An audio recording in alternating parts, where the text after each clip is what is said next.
Do. Hey, good morning. It's 5 a.m. Mester Scrum. Hope everybody's doing well. It's a Monday, so it's Monday, so it's 6:02. But I've been up since 5, trying to figure out what's going on. I got my little spider bug. Actually, it's not a bug; it's a spider, so it's arachnid, right? The big spider eating the coal. Um, so this is episode 84, and just talk about here. We talked about the tactical and practical for helping you implement and have fun at work and get home to your family. And we use tactical and practical ideas from Agile and Scrum to help you do that. And just sharing ideas. I'm Greg Mester, an Agile coach and Scrum Master, just sharing thoughts and things over the years that I've seen with other people email me as far as comments for the show and things to read about and what we talk about. So the other day I talked about coal and how it wasn't a very good show yesterday. There's a lot of controversial stuff going on after the show with the kids, and just telling them you got to be good. And we're talking about coal, and coal, if you put pressure and heat intensity on it, will turn into a diamond, right? And this is coal from my backyard. However, it doesn't work with people. And so many people think if I put pressure on you and I analyze you and watch over you and follow you and tell you what to do and all that, they're going to produce more work. Well, it doesn't work that way with people, especially in a place where you're trying to get them creative, think of stuff from scratch. Like yesterday, I was thinking there's a different mindset between writing code from scratch to build a new service, to build a new thing versus fixing a bug, right? I was kind of debating whether or not there is a difference in the human brain and how you go about methodically solving for that. And I've seen people that are really good at bug fixers that aren't very good at creating code from scratch.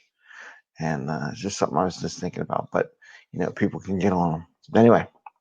So what we don't want to do is treat people like coal and try to make them into diamonds, right? Because that's not the way it's going to work. So today I want to talk about two things, and which leads kind of from that. It's funny I wrote that and I wasn't thinking it this way, but stretch goals, which is a safe terminology, which I don't really like at all, and then splitting of stories. So, and these things are related to the pressure on the coal to turn them into diamonds, right? So in safe, they have a term called stretch goals where they say, hey, you put your velocity, this is what you want to commit to and all. And the stretch goal is, I don't know what I know what it means. It's like, okay, here's some stretch goals, do this more stuff if you get time or whatever you want to do or plan for this stuff. First off, it defeats the whole purpose of lean. Why would you plan for something that's not your normal? So I got the little trusty little whiteboard out, right?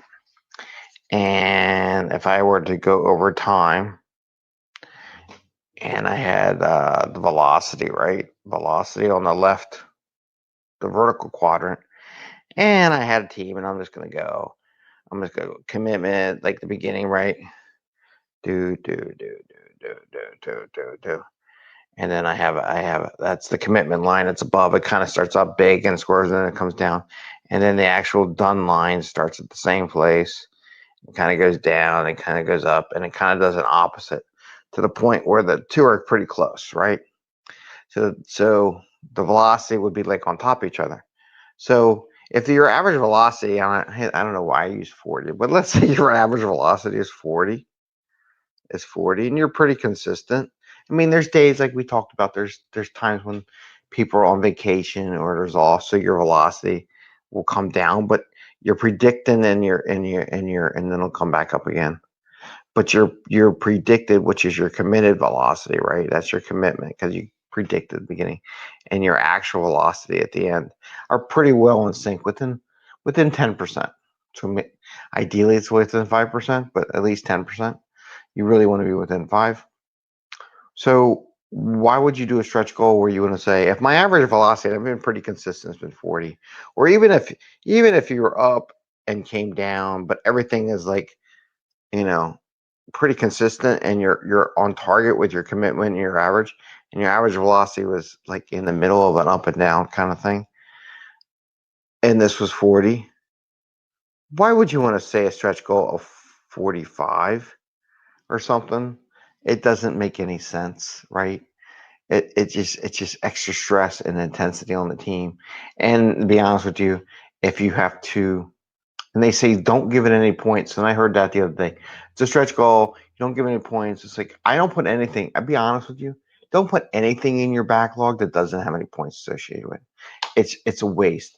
The only way I would do it if it doesn't have any points, if my team's not working. The only time I put anything in the backlog, just from a tracking perspective or help the team, or however you want to talk about it, is when I'm tracking like another team's work.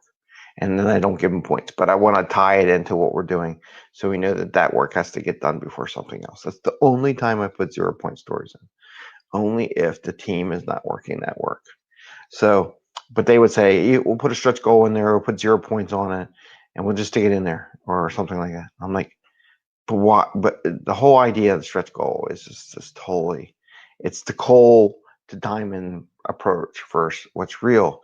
Because my opinion is, if they get done early and they do all their checks, and maybe we'll do a show on all the different checks and what to look for.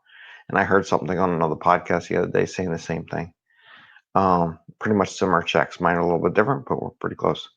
Then they can go get the story from the next sprint and bring it in after talking with the product owner and the team and see if it's okay. So it's like you don't need a stretch goal. You just pick the next story in the next sprint that theoretically you might have groomed, because we talked about that before too, about having like 2 or 3, maximum 3, no more than 3 sprints groomed stories, just to keep things flowing into the team.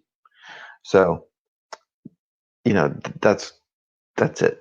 So anyways, 5 Mester Scrum. Hope you're liking and enjoying. And we talked about that. I just want to get I still think that the stretch story is trying to turn coal into diamonds. Okay, I like this coal. It's neat.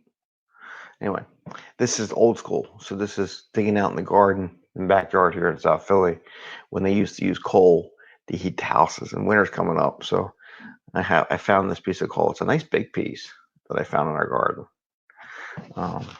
Yeah, it's coming up out of the ground because there was an old house that collapsed decades ago.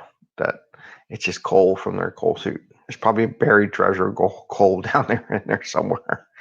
So anyway, that's that. And then splitting stories. Do I need a whiteboard for splitting stories now? We could just talk about splitting stories. So there's always another thing. Everybody wants to maintain their velocity, right? We want to get credit for the velocity. I don't know. Maybe I can draw it. Well, maybe we'll see. We'll talk to it and see if we can draw it out. So it's a never-ending thing. Well, we want to get credit for work we done.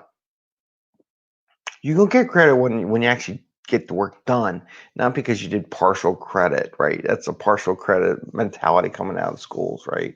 You should get partial credit for something, even though it was wrong or not finished. I'm running out of time, so I get partial credit, right?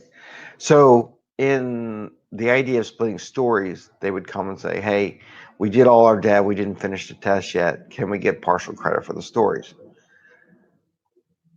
Typically, I don't agree to that philosophy. However, if you only have one test done or one sequence done, one bug to fix, and they really want to do it, I don't harp on it. Maybe it's wrong, but let it go. However, I have a caveat that goes with that. I'm fine if you split 1 or 2 stories and you only have a little bit of work, but there's a couple things I require that from the team. One, okay, so you're going to finish your testing or whatever you got to do tomorrow and it'll be done. So it's the very first thing you do starting the new sprint. As long as the team's agreeing to it, or maybe it's a half day because like you're in sprint planning day and maybe somebody's off there just running a couple tests during sprint planning day and they get it done. And that's a wash. Like give or take a day. If it takes more than a day or so to get the work done, then I say you can't split any more stories, right? I tell the team you shouldn't split any more stories. But again, it's this team doing it. But my job as Scrum Master and Agile coach is to make sure they understand the ramifications of doing so. And the other one is, if you do it more than 20% of your workload, like you have a sprint backlog, and 20% of those stories you are rolling over, or splitting the points, like 5 points in this sprint, 3 points in the next one, or 2 and 1, or whatever it would be, then I say you need to do a retro. So if the team is in a habit of splitting more than 20% of the stories, then I like to have them have a retrospective on the topic of splitting stories. I know everybody wants to talk about the good and the bad, and what's helping accelerate the team, and we have a show on that one too. But when you do that, sometimes the Scrum Master has to just hit a topic during the retrospective, because your job as Scrum Master is to help the team understand how to get better. And splitting stories does not help a team get better. It just pops up the coal mentality, right?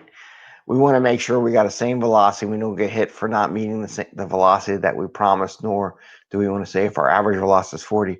So why did you all do a 35-point velocity? And why didn't you do a 40-point velocity? And why didn't you have to explain it? So that's the coal mentality present of the diamonds, right? So they're worried about managers coming and getting all my credit. They need credit. There's no credit. It's only credit for work done. So it's the coal. So splitting stories is related to the coal. Maybe that's why this coal popped up. Too many people are trying to split stories. If they do more than 20% of their stories and splitting them, then you need to pull them in and do a retro.